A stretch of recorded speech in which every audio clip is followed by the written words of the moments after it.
Hey, coucou les amoureux et les amoureuses. Bonjour, bonjour, bonjour. Comment on va aujourd'hui? Comment on se porte? Est-ce qu'on est dans la joie et la bonne humeur? Est-ce qu'on respire l'air pur? En tout cas, moi, c'est ce que je fais là, allongée dans l'herbe. Je profite. J'ai marché pieds nus dans l'herbe à prendre les ions négatifs, je crois. Les ions négatifs, parce que nous, dans le corps, on en a des positifs. Donc, ça fait une homéostasie. Ça assure notre homéostasie. Oui. Et je suis allée embrasser mon arbre. Quand j'y pense, ça me fait sourire parce que ça donne l'impression que j'ai euh, j'ai tellement besoin de câlins que je me contente d'un arbre à embrasser. Mais bon, en même temps, c'est là tellement une source d'énergie, de bonnes vibrations, de vitalité. Hein, ça me rappelle quand j'étais enfant, il y avait, je lisais, j'avais lu un livre, c'était au collège, je devais être en sixième. J'avais lu un livre, Mon bel oranger. Ça s'appelait Mon bel oranger. C'était l'histoire d'un jeune homme qui allait toujours s'asseoir auprès d'un oranger et lui raconter toute sa vie, tout ce qui lui est arrivé, de bien ou de mal. En tout cas, l'oranger, l'oranger était devenu son confident et toute l'histoire tournait autour de ce bel oranger. Et moi, quand je viens me mettre embrasser ce chêne-là, ce chêne centenaire qui a 700 ans, hein, tu imagines l'énergie d'un arbre qui a 700 ans, 7 siècles. Hein, tu vois toute la force qu'on peut puiser là-dedans, à se mettre au contact, à s'ancrer. Hein, c'est un bon ancrage, ça. Hein. En même temps, je pensais au fait d'être de la solidité d'un arbre et donc qui est rigide parce que ça rappelle aussi la psychologie sur l'âme. Hein. On dit qu'il faut pas être, c'est bien qu'il faut être solide comme un chêne, hein, comme un chêne, mais il faut avoir la souplesse du roseau. Hein. Le roseau, il est petit, il est souple parce que quand souffle les grands vents, faut pas être comme un chêne. C'est vrai que le chêne, il est fort, il est solide, ses racines sont profondément enfouies dans le sol. Ça, ça augure d'une force, de la force d'un tempérament. Hein, quand on veut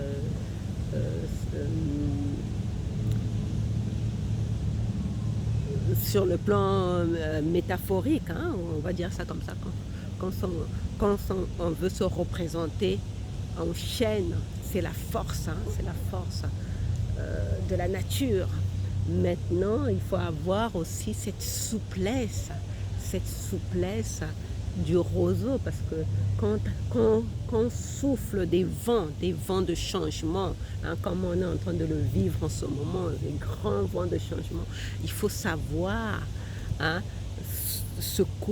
comment on appelle, s'assouplir, hein, euh, comme le roseau pour ne pas être terrassé, pour ne pas être emporté par des vents forts.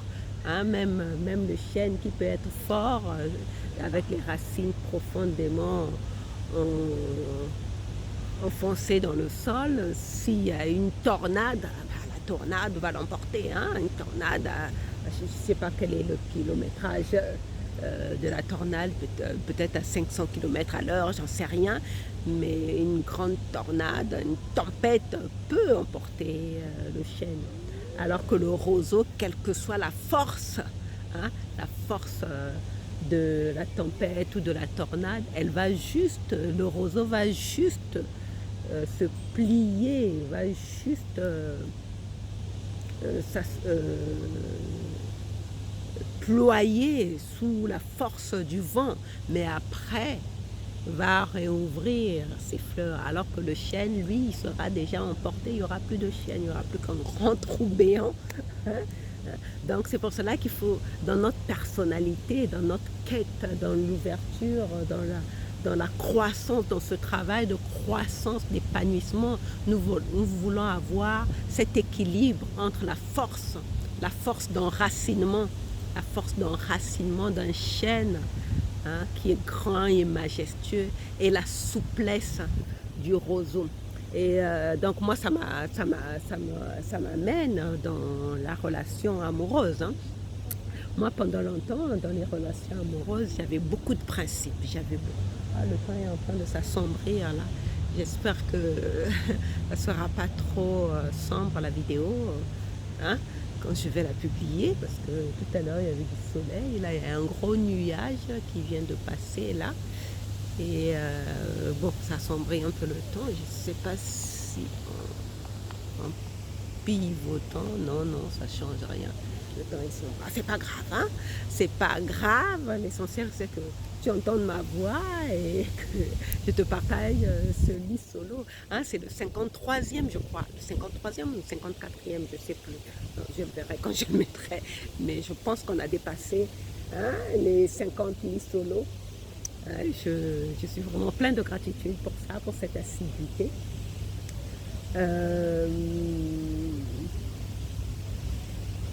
Oui, je disais que dans mes relations, j'avais beaucoup de principes. J'avais beaucoup de principes. Pour moi, c'était comme ça et pas comme ça. Il fallait que ça soit comme ça parce que on m'a toujours appris que c'était comme ça avec un homme. J'ai réalisé que cette rigidité, je pense que c'est un de mes partenaires d'ailleurs qui m'avait sorti ça. Il m'avait sorti le thème de psychorigide, hein, que j'étais psychorigide comme Brie Van de Camp. Si tu regardais cette série de Desperate Housewives, j'avais un peu cette rigidité de Brie Van de Camp, hein, dans ma façon de concevoir la relation, l'éducation, certaines choses, hein, surtout en matière de relations. Et le temps passant, quoique, j'étais pas... quand je regardais cette série-là, hein, il y a un pigeon, il y a une petite puce qui se balade là. Oui, quand je regardais cette série-là, je me retrouvais quand même dans les 4 personnages, hein, à savoir Brie Van de Camp dans sa rigidité, Suzanne Sally, Suzanne Mayer dans sa...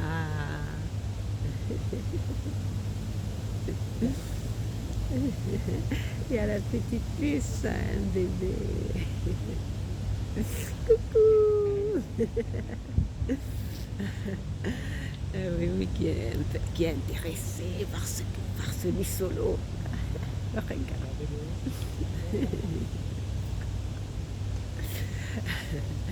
Ah oui, c'est trop mignon les bébés, oui. Hein, c'est quand je vois ces enfants, quand je vois ces bébés, je me dis avec ce qui se passe, nous voulons vraiment leur assurer un monde libre. Hein, quand je vois tous ces enfants-là, je me dis, je ne peux pas me taire. Je vais peut-être ouvrir une petite parenthèse. Regarde encore la petite puce, elle est trop chou. Je ne peux pas me taire avec ce qui se passe sur cette histoire d'obligation, des normes liberticides, hein, sur notre intégrité physique. Notre intégrité, c'est ça. Hein, nous avons le droit de disposer librement de notre corps. Et quand je vois les enfants, je me dis, je ne peux pas me taire, je ne peux pas laisser hypothéquer l'avenir de ces enfants-là. Je ne peux absolument pas me taire. Hein. J'userai des moyens que j'ai à ma disposition pour que ces enfants, hein, les générations futures puissent en tout cas vivre dans un monde de liberté et de droit. Hein, comme la bataille qu'avait menée Lafayette. Hein, Lafayette et peut-être d'autres femmes. Je vais chercher pour les femmes, mais moi ça m'a beaucoup marqué, cette dignité de Lafayette, hein, du marquis de Lafayette. ça m'a beaucoup marqué. Donc quand je vois ces enfants-là, je me dis, on doit continuer, on doit continuer à préserver nos libertés. Enfin, c'était une petite parenthèse. Donc, je parlais du couple. Je disais que j'avais ces quatre femmes en moi. La rigidité de Brie Van de Camp, la superficialité de Gabi, un peu, ce côté un peu garce, parce que je l'ai pratiqué moi, ce côté un peu garce avec les hommes. Je l'ai pratiqué, ce côté un peu garce, ce côté un peu gourde, un peu naïve de Suzanne Mayer. Et puis la quatrième, c'était qui? Ah, ce côté l'intello de de Linette Scavo. Donc moi, je me retrouvais dans ces quatre femmes, je me retrouvais complètement en elles, dans ces quatre personnages-là, parce que j'aime beaucoup lire, et je sais que c'est parce que j'ai arrêté mes études, mais j'aurais pu faire de longues études, mais à un moment donné, j'ai eu d'autres priorités. J'ai eu d'autres priorités, c'est pour cela que je les ai arrêtées. Mais bon, ceci dit, ma soif d'apprendre, de me cultiver ne m'a jamais quittée. J'ai toujours eu cette soif de lire, d'apprendre. Aujourd'hui, moi-même, je suis surprise de voir que je m'intéresse à la physique quantique, parce que moi, je suis une littéraire. Moi, c'est les romans, c'est les livres. J'ai eu un bac littéraire. Les classiques de Maupassant, Le Rouge et le Noir de Stendhal, toute la comédie humaine de Balzac, tous ces livres-là, ça c'est mon monde, ça. Mais me retrouver à lire des livres de scientifiques, de physique quantique, pour moi c'est une nouveauté, ça montre bien qu'on apprend à tout âge. On apprend à tout âge, et surtout en matière de relations. Moi, je parlais du fait qu'il m'a fallu 50 ans. Il m'a fallu 50 ans pour comprendre que je n'ai pas à avoir peur de terminer ma vie seule. Je n'ai pas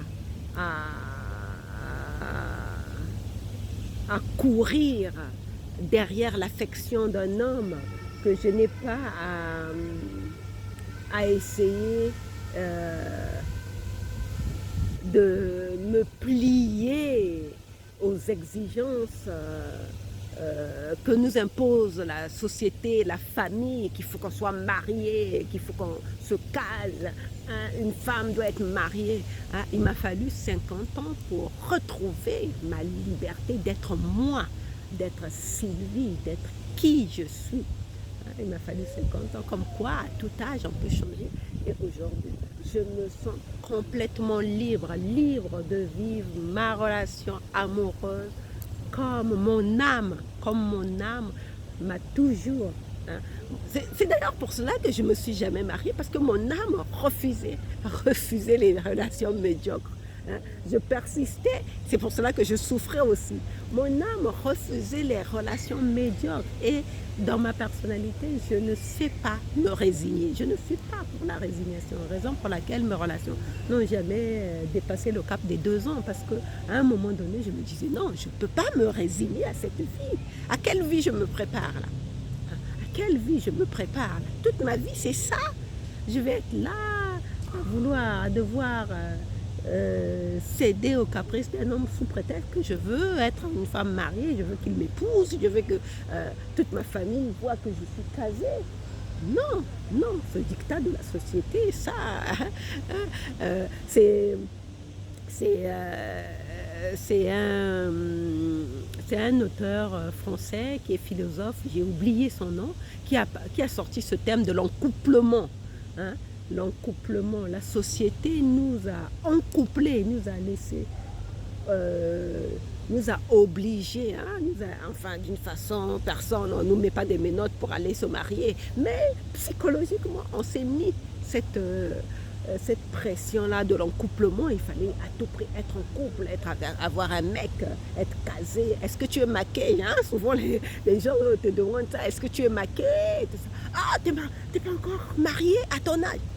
Aujourd'hui, tout ça, ça me passe comme de l'eau sur les plumes d'un canard. Hein? Je revendique fortement le fait que à 50 ans, je sois encore célibataire et je suis fière de l'être et libre, libre dans ma tête, libre dans mon corps, libre d'aller avec qui je veux.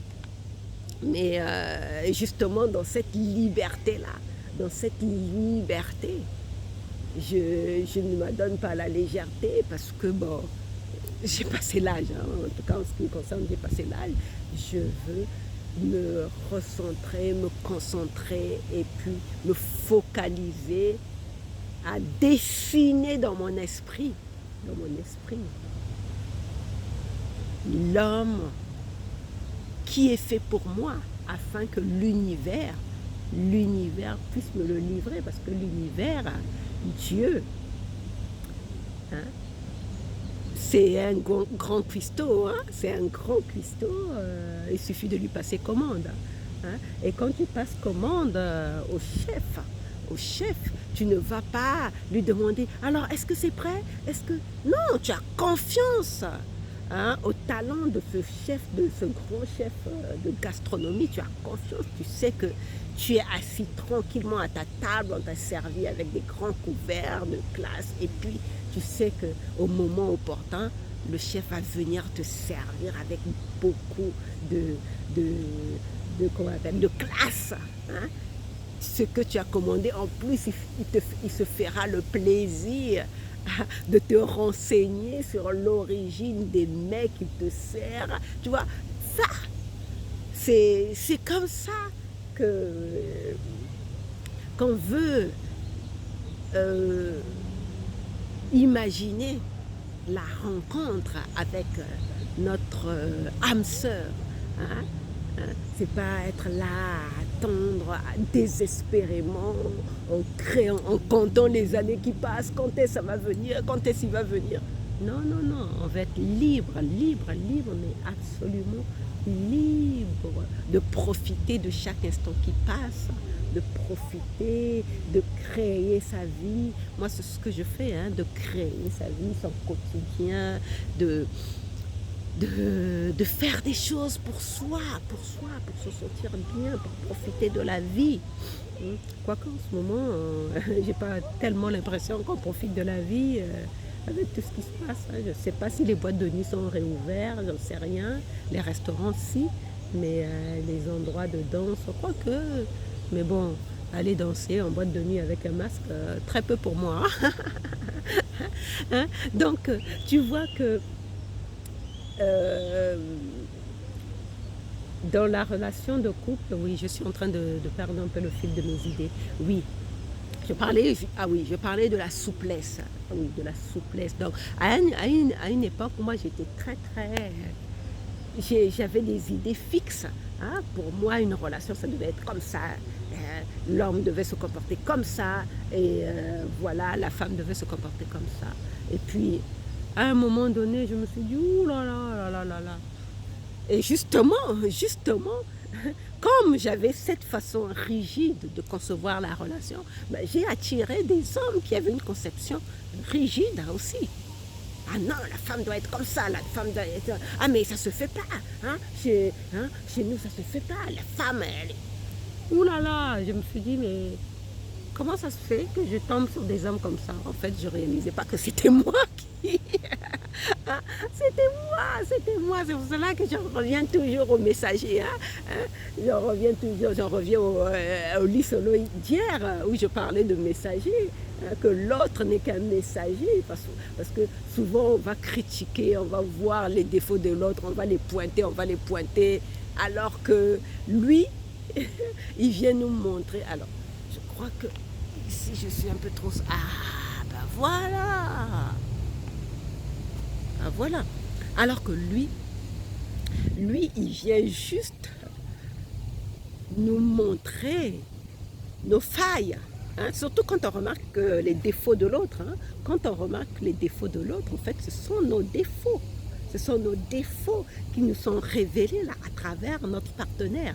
Hein. Quand je prends par exemple le cas des 2 derniers que j'ai eus, ils se ressemblaient. Comme quoi, si tu observes bien tes relations amoureuses, tu vas voir qu'il y a un fil conducteur. Chaque partenaire que tu vas avoir, hein, j'avais parlé des scénarios à répétition, chaque partenaire que tu vas voir que ce sera sur certains plans la version améliorée de la relation précédente, sauf que il y aura les travers de l'ex, du passé. Hein? Je m'explique. Par exemple, la personne d'il y a 10 ans, là, d'il y a 10 ans qui m'avait tellement fait souffrir que ça fait mon éveil de conscience, lui, par exemple, il était alcoolique, il était riche, mais il était radin. Tu vois, il était radin. Et qu'est-ce qui se passe? L'homme que je rencontre, le suivant, lui, il n'est peut-être pas riche, mais il est très généreux avec ses sous, avec son argent. Et par contre, il a les travers de l'autre, c'est-à-dire la dépendance à quelque chose d'illicite. Hein? Lui, l'autre, c'était la drogue, et c'était l'alcool, et le suivant, c'était la drogue. Tu vois, il était la version améliorée de celui qui était radin, hein, parce que c'était ça, il était radin, il était la version améliorée de celui qui était radin, mais il avait les travers aussi de l'autre. Il avait quand même les travers, à savoir cette dépendance. Après, je rencontre un troisième monsieur, lui, une troisième personne, donc la dernière rencontre que j'ai eue, lui, il était la version améliorée des 2 autres, dans le sens qu'il n'avait pas de dépendance ni à l'alcool, ni à la drogue. Mais par contre, il avait totalement les travers de mon ex au niveau critique, au niveau rigidité, au niveau de jugement, parce que celui qui m'avait amené à Toulouse, donc le généreux, on va l'appeler comme ça, le généreux, le généreux, lui, il critiquait tout, il critiquait. En fait, ça s'expliquait dans son état. Hein, dans son état, hein, quand on est dépendant de quelque chose, c'est qu'on a un mal-être quelque part. Donc, on voit le mal partout et on essaie d'oublier par les substituts qu'on trouve. Donc lui, il avait tendance, comme il était mal dans sa peau, il avait tendance à me critiquer. Étant donné qu'à l'époque, moi, je ne travaillais pas, j'étais au chômage, donc il critiquait. Et donc je retrouve la dernière relation, lui, c'était la version améliorée des 2 autres, c'est-à-dire qu'il n'avait ni de problème de drogue, ni de problème d'alcoolisme. Et en plus, c'était un intellectuel, hein, parce que les 2 autres n'étaient pas au niveau intellectuel, il n'y avait pas beaucoup d'échanges, sauf que, quoique l'autre, il avait celui qui a fait mon éveil de conscience, lui, on avait un point commun on s'intéressait à la loi d'attraction, les livres de développement personnel, on s'intéressait tous les 2 à ça, hein, parce que lui, il pratiquait le feng shui, donc on échangeait beaucoup sur ça. Mais sur les livres intellectuels, purement dit, non. Et donc, celui-là, donc le dernier, donc c'était la version améliorée des 2 autres, dans le sens que sur le plan intellectuel, on avait matière à échanger. Et sur le plan spirituel, oui, bon, il était franc-maçon, donc c'était aussi intéressant d'échanger sur le plan spirituel. Bon, une petite parenthèse sur la franc-maçonnerie. Hein. On pense toujours que la franc-maçonnerie, c'est quelque chose dont il faut avoir peur, mais selon les obédiences, je ne suis pas franc-maçon du tout, hein, pas du tout. Hein. Mais comme je le dis toujours, je suis curieuse, j'ai pris le temps d'aller lire, de lire des livres sur la franc-maçonnerie. Ça ne m'a pas intéressée parce que moi, je dis toujours que je suis curieuse, mais comme je suis quelqu'un de foncièrement libre, pour moi, ma liberté est importante. Donc, je ne me vois pas en train de rentrer dans une confrérie où on va m'obliger de faire ci, de tenir, de suivre telle règle. Non, non, ça m'intéresse pas. Ça m'intéresse pas. Je ne veux pas du tout d'un groupement où on m'oblige de faire quoi que ce soit, de pratiquer des rituels. Ça m'intéresse. En plus, ça m'ennuie. Ça m'ennuie d'être là à pratiquer des rituels à la mort moelleux. Non. Moi, ce que je veux, c'est d'être libre, être en communion avec le divin et échanger avec lui. Donc, je disais que cet texte, lui, sur le plan spirituel, il y avait matière, hein, parce que la franc-maçonnerie, c'est une philosophie d'élévation aussi de l'âme. Hein. D'ailleurs, Lafayette était franc-maçon. Donc, c'est une philosophie d'élévation de l'âme. Hein. On est dans la droiture, on est dans l'humanisme. Hein. Donc, bon, il y en a qui en ont fait n'importe quoi. Hein. Quand je vois comment ça se passe en Afrique, comment on pratique la franc-maçonnerie en Afrique, c'est n'importe quoi. C'est juste comment on appelle du réseautage et des trafics de pouvoir. Donc ça, c'est pas intéressant. Mais la franc-maçonnerie, à la base, est une philosophie noble. Hein. C'est une philosophie noble. Donc c'est pour cela qu'il ne faut pas en avoir peur. Et il ne faut pas non plus avoir peur d'en parler. Moi, j'ai pas peur d'en parler. Donc justement, mon ex, lui, il était franc-maçon. Donc on avait matière à échanger, donc sur le plan spirituel et sur le plan intellectuel. Mais par contre,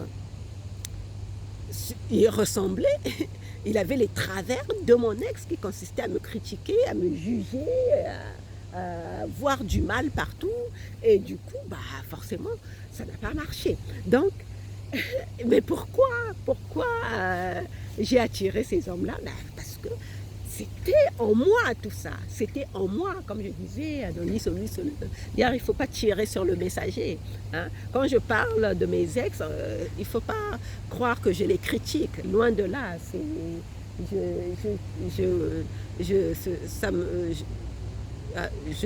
C'est pour juste expliquer mon parcours et surtout voir d'où je viens, de quoi j'ai été libérée littéralement, parce que je parle de guérison, je parle beaucoup de guérison, voir de quoi j'ai été libérée.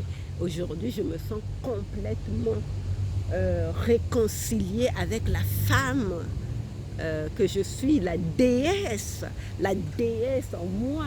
Hein, je me sens complètement réconciliée. Et c'est grâce à ces 3 dernières relations, parce que si, comme on dit aussi en métaphysique, hein, ceux qui te confrontent sont tes meilleurs alliés. Si ces hommes ne m'avaient pas confronté comme ça, je n'aurais pas eu ces sauts quantiques que je fais. Hein, parce que, par exemple, le dernier, comme c'était un intellectuel, donc il y avait une sorte de joute verbale entre nous sur le plan intellectuel. Et moi, ça me poussait encore à aller faire des recherches pour pouvoir venir argumenter.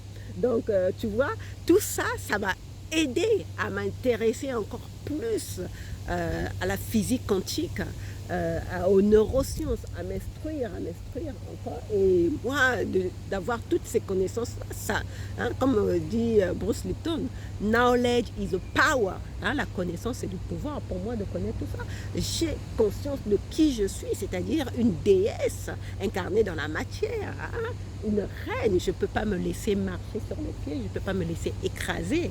Hein, et surtout, je ne peux pas accepter d'être avec le premier venu.